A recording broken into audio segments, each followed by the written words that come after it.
guys, I'm going to read you a book called The Zach Files, Greenish Eggs and Dinosaurs. It's like Zach is holding a green egg, and what's that? Dinosaur with teeth on it. And this is the egg shell. I think this book is about dinosaurs, right? Which the boys liking. So I'm going to read you chapter 1 to chapter 3. Okay.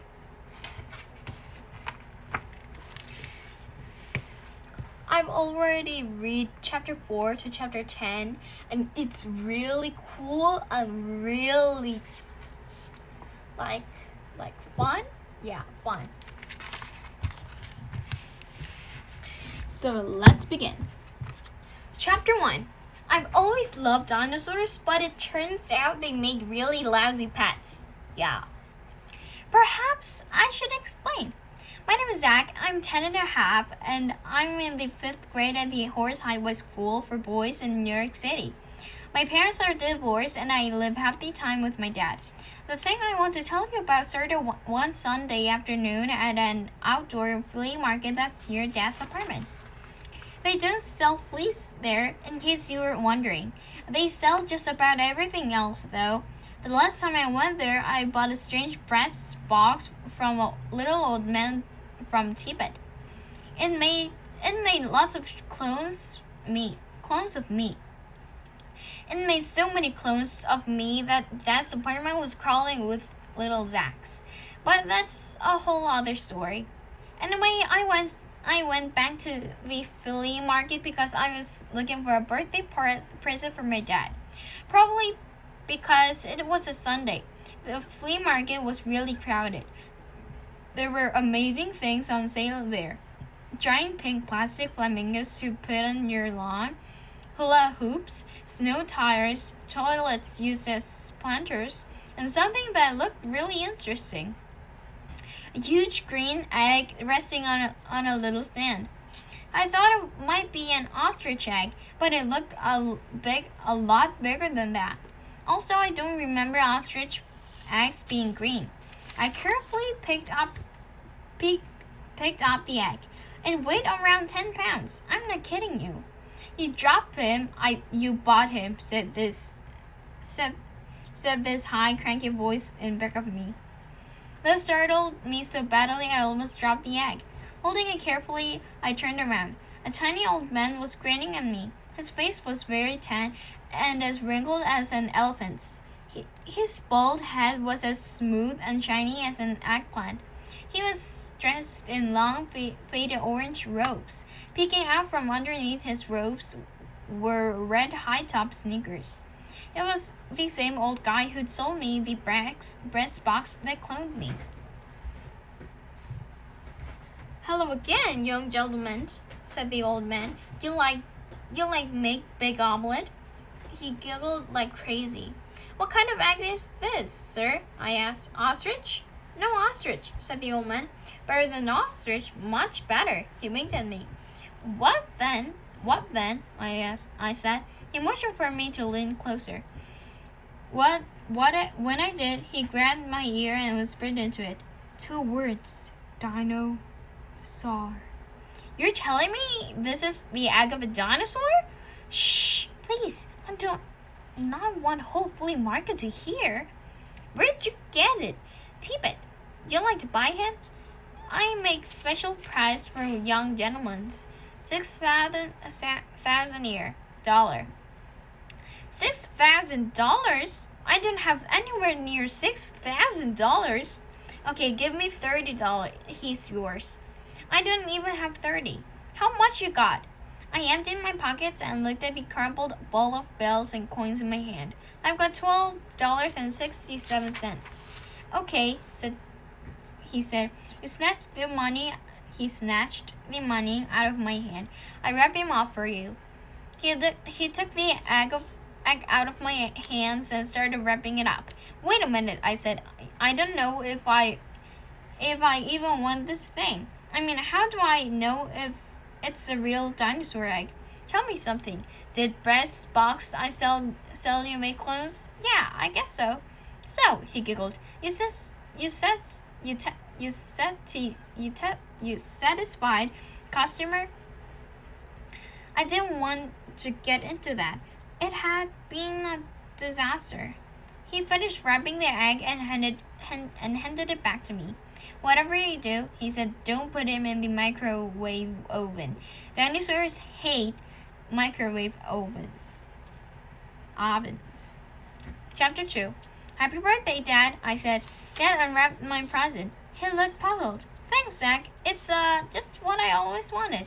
Do you know what it is? Oh, let me guess. An egg? But yes, but what kind of egg? Ostrich? Nope. Dinosaur. Uh-huh. Well, thanks very much, Zach. I appreciate it. You don't believe it's a dinosaur egg, do you? I asked. Well, frankly, no. I'm afraid I don't. Dad, the little old Tibetan guy who sold it to me, is the same guy who sold me the box that made clones of me. The box was real, so I figured this might be too. I see. You hate it, don't you? I said. Hate it? No, not at all, he said.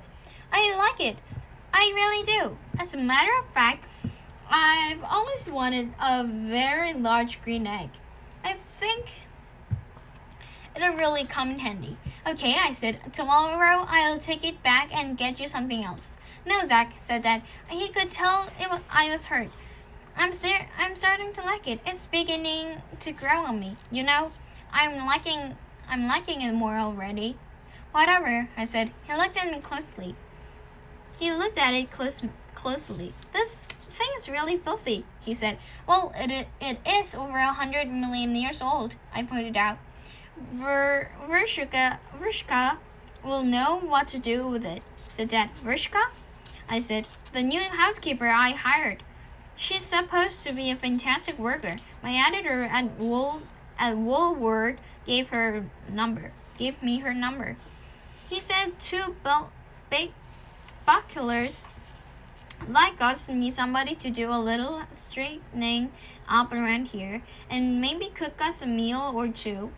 He's right. Anyway, she starts tomorrow. I nodded, but I wasn't really listening. I was looking at the egg.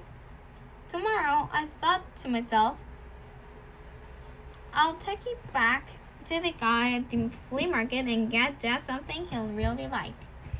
If I knew then what I know now, I wouldn't have waited till tomorrow.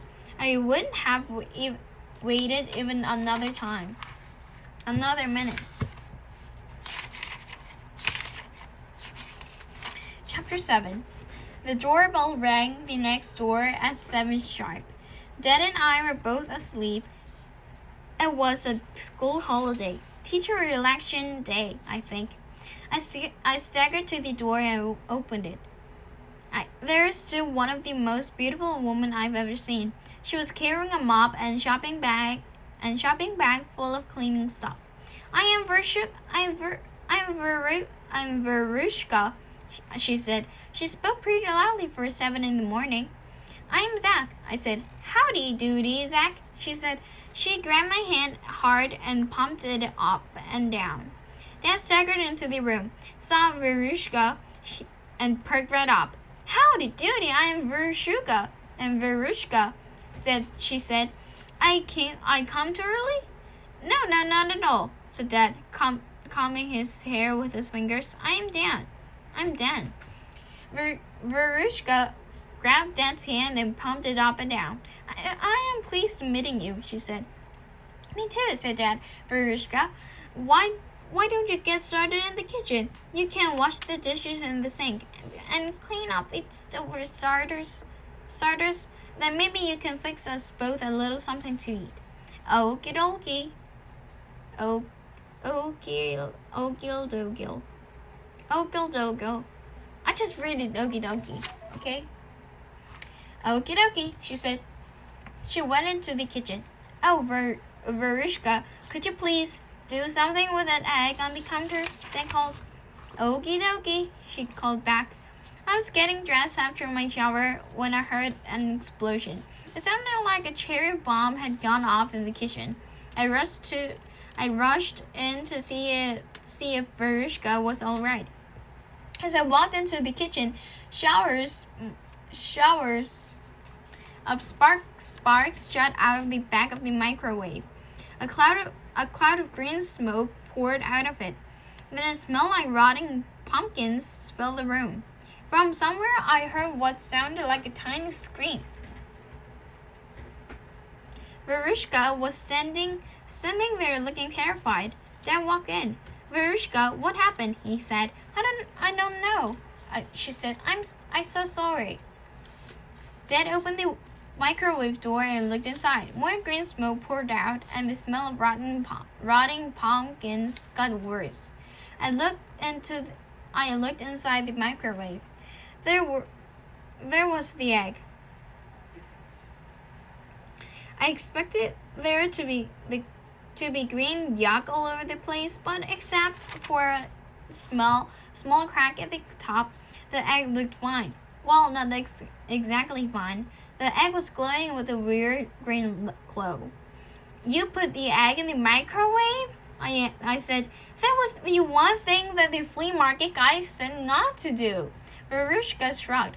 I want to make nice breakfast for you and your dad. I'm so sorry. I'm spoiling your breakfast. Oh boy, I had a feeling that we had a bigger problem on our hands than breakfast. She started to take the egg, but stopped when she burned her fingers. Phew, still hotsy-totsy. Phew, still hotsy-totsy, she said. She pulled on an oven mitt and took the egg out of the microwave. A thin wisp of green smoke curled out of the top of the egg. Just then I heard a soft popping sound. The crack at the top of the egg grew longer. Uh-oh, said Verushka. Another soft popping sound. Another crack grew out from first crack. Then a whole bunch of cracks spread all over the egg like a spider web. Something is happening, I whispered. There was a tapping sound from inside the egg. Did you hear that? Hear that? I said. There's something alive inside the thing. Nonsense, said Dad. Nothing could survive being cooked in the microwave. The tapping sound got louder. Then the entire top of the egg popped out of it. Something green and slimy poked his head out and looked at us with glowing red eyes. It had a long, pointed snout, and when it opened its mouth, I saw rows of sharp, tiny teeth. Its skin was scaly and slimy and green. Holy guacamole, I said. A dinosaur! That's the end of chapter 3. If you know more about this book, please read it. It's really fun. Thank you for watching this video. Please subscribe my channel. See you in the next video. Bye!